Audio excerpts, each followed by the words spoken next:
भगवान विष्णु का तीसरा अवतार वराह अवतार माना गया है।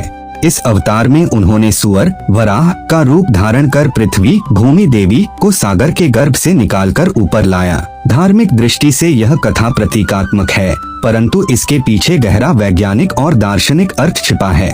आइए इसके वैज्ञानिक महत्व को 5 मुख्य बिंदुओं में समझते हैं। पृथ्वी की उत्पत्ति और भूगर्भीय प्रक्रिया।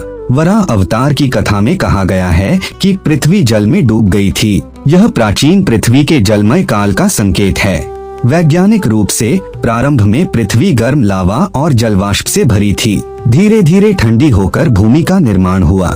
वराह द्वारा पृथ्वी को जल से निकालना दरअसल स्थलमंडल के जल से बाहर आने की प्रक्रिया का प्रतीक है। प्राणी विकास का संकेत। वराह एक स्थल और जल दोनों में रहने वाला जीव है। यह बताता है कि जीवन का विकास जलचर से स्थलचर की ओर हुआ, जो डार्विन की विकास सिद्धांत से मेल खाता है। इस दृष्टि से वराह अवतार जलचर से स्थलचर जीवन के संक्रमण का प्रतीक है।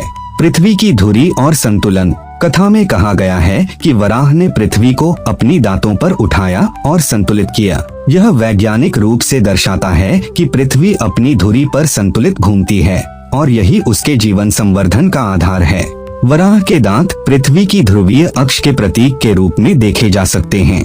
जल और भूमि के अनुपात का संतुलन। वराह अवतार यह भी बताता है कि जल और भूमि का संतुलन पृथ्वी पर जीवन के लिए आवश्यक है। पृथ्वी पर लगभग 71% जल और 29% भूमि का अनुपात है। यह संतुलन ही जीवन को संभव बनाता है। यह अवतार इस भौतिक संतुलन के महत्व को प्रतीकात्मक रूप से दर्शाता है। पृथ्वी संरक्षण और पर्यावरण संदेश। वराह का कार्य था पृथ्वी की रक्षा। यह आधुनिक काल में पर्यावरण संरक्षण का प्रतीक है। यह संदेश देता है कि मानव को भी पृथ्वी भूमि जल प्रकृति की रक्षा करनी चाहिए, क्योंकि यही जीवन का आधार है।